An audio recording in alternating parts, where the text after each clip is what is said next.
Hello दोस्तों, बहुत बहुत स्वागत है आप सभी का एक बार फिर से इलेक्ट्रॉनिक स्टडी यूट्यूब चैनल पर। आप सभी को नमस्कार, आप सभी को प्रणाम। गुड वाली इवनिंग है भाई। शाम के 7 बज चुके हैं और एक बार फिर से 10 के दम के एक और सेशन में हम आपके सामने आपके साथ हैं यहाँ पर।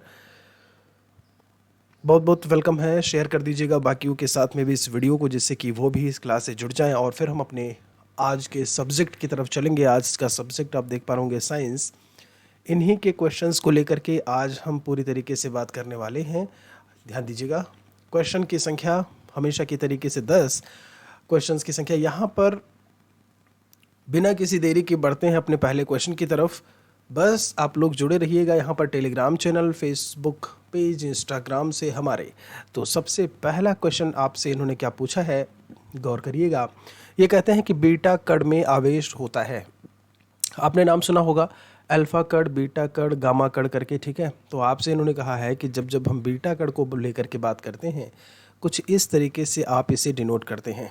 आंसर करिए फटाफट। जी हाँ, तो ये धनात्मक होगा आपका, ये ऋणात्मक होगा, ये उदासीन होता है, जिससे वो आप लोग को एक न्यूट्रल करके भी बोल देते हो।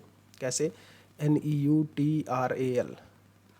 ये आपका पॉजिटिव है, नेगेटिव है, न्यूट्रल है, या फिर इनमें से कोई नहीं। तो बिल्कुल सही है। जब जब हम बीटा कण को लेकर के बात करते हैं तो हम कैसे लिखते हैं? B माइनस करके लिख रहे होते हैं।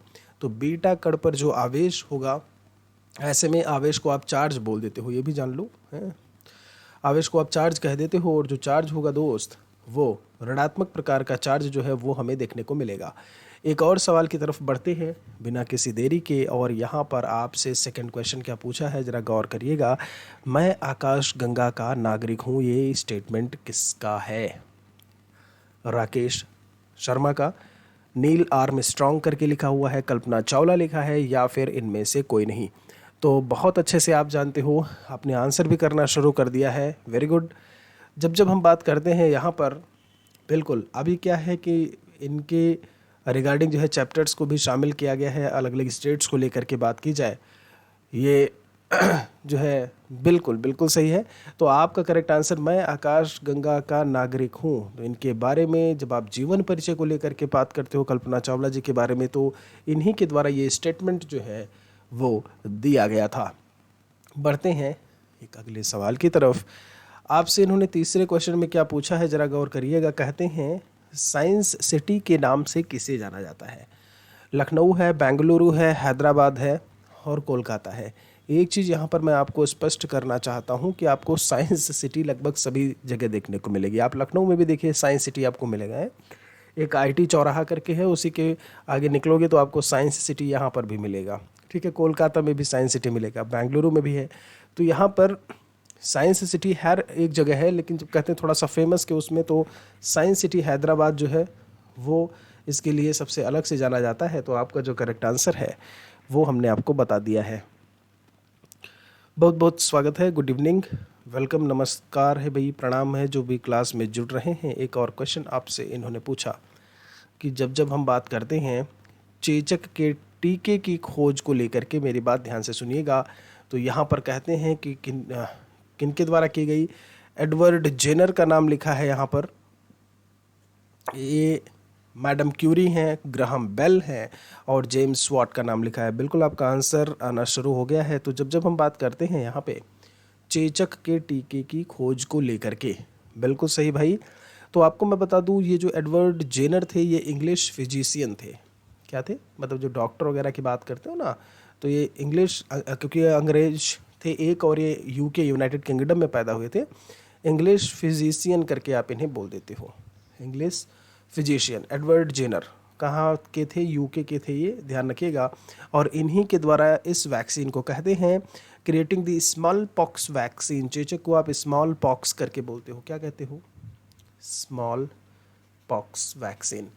इन्होंने स्मॉल पॉक्स वैक्सीन की खोज की, और कहते हैं दी वर्ल्ड्स फर्स्ट वैक्सीन जो है वो इन्हीं के नाम पे ऐसे में जाता है जब स्मॉल पॉक्स को लेकर के हम बात करते हैं।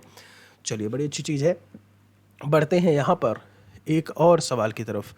अगले क्वेश्चन में आपसे क्या पूछें भाई, ये कहते हैं कि गहरे समुद्र में गोताखोर किस गैस का मिश्रण प्रयोग में लाते हैं? कौन सी गैस होती है भाई? आपने देखा होगा ना समुद्र में जाते हुए गोताखोरों को है। तो ऑक्सीजन केवल होता है उसमें, ऑक्सीजन हीलियम होती है उसमें, कार्बन डाइऑक्साइड होती है, ऑक्सीजन प्लस हाइड्रोजन होती है। आंसर करिए भाई फटाफट जी।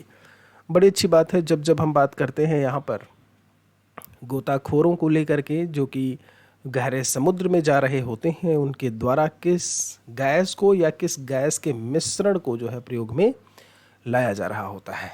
तो यहाँ पर थोड़ा सा अगर आप गौर करते, जैसे जो लोग अगर आप आंसर ए अगर दे रहे हो, देखिए गैस का मिश्रण लिखा हुआ है, मतलब केवल एक गैस नहीं है, एक से अधिक गैसेस हैं। तो आपको मैं बता दूं जो मिश्रण ये यूज़ करते हैं बिल्कुल सही है, ये होता है ऑक्सीजन और हीलियम गैसेस का एक कॉम्बिनेशन, एक मिक्सचर जो है वो यूज़ किया जा रहा होता है। केवल ऑक्सीजन यूज़ नहीं होती है, ठीक है, हीलियम भी उसके साथ में ये यूज़ कर रहे होते हैं या यूज़ में ला रहे होते हैं। तो आपका जो करेक्ट आंसर यहाँ से देखने को मिलेगा वो भी आएगा। एक और सवाल है आपसे, ये कहते हैं कि लोहे को जंग से बचाने हेतु क्या करते हैं। आपको अगर लोहे को जंग से बचाना है तो क्या करोगे, इस पर पानी डालते रहते हैं, इस पर तांबे की परत चढ़ा देते हैं, इस पर जस्ते या जिंक की परत चढ़ा देते हैं, या फिर इसको ऐसे ही आप छोड़ दोगे ओपन एरिया में। तो बड़ी अच्छी बात है भाई, ओपन एरिया में छोड़ोगे फिर तो जंग लगेगी ही लगेगी, पानी डालोगे तो उसी जंग का कारण ही है पानी, है ना। कोई भी लोहा है, लोहे की रॉड है, कोई बड़ी चीज़ है, आप देखिए बाहर रख दीजिए, बारिश का पानी उस पर अगर गिरता रहता है तो उस पर जंग लग जाती है, ठीक है, कॉरोजन करके बोल देते हो ऐसे में।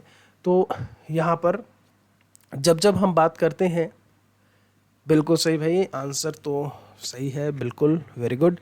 तो यहाँ पर लोहे को जंग से बचाने के लिए क्या करते हैं, तो इस पर हम जिंक या जस्ते की जो है वो परत चढ़ा देते हैं, बहुत अच्छे से याद रखिएगा, लेयर चढ़ा देते हैं, और ये क्या करती है, जंग से बचाने में सहायक होती है, किसको, लोहे को। करेक्ट आंसर आपका सी आएगा। एक और क्वेश्चन आपसे पूछा है, कहते हैं कि मूत्र का पीएच होता है। जब हम यूरिन को लेकर के बात करते हैं दोस्त, ध्यान दीजिएगा, क्या है, URINE, यूरिन का आपसे पीएच वैल्यू पूछा है कि कितना होगा, मतलब क्या होता है आपका, क्षारीय होता है, मतलब इसे आप बेस करके बोल देते हो, ये एसिडिक या एसिड करके लिख दो, एसिडिक करके लिख दो भाई, ये बोथ होगा या फिर इनमें से कोई नहीं। तो जब जब हम बात करते हैं जो आपका मूत्र है उसके पीएच को लेकर के, तो मैं आपको बताना चाहूँगा यहाँ पे कि जब जब हम बात करते हैं एसिड के, ध्यान दीजिएगा, पहली चीज़ तो ये आपका जो यूरिन होगा वो अम्लीय होगा। होता ये है यहाँ पर 0 से लेकर के 7 तक जब जब हम चलते हैं, एक बाकायदा स्केल होती है, क्या, एक स्केल होती है यहाँ से लेकर के 14 तक, बीच में 7 आपको देखने को मिलेगा, ये पीएच स्केल के नाम से हम इसे जानते हैं। ये जो इसमें बीच में आएंगे वो एसिडिक या एसिड कह लो आप, और ये जो होते हैं वो पूरे पूरे बेस होते हैं 7 से लेकर के 14 तक, ठीक है।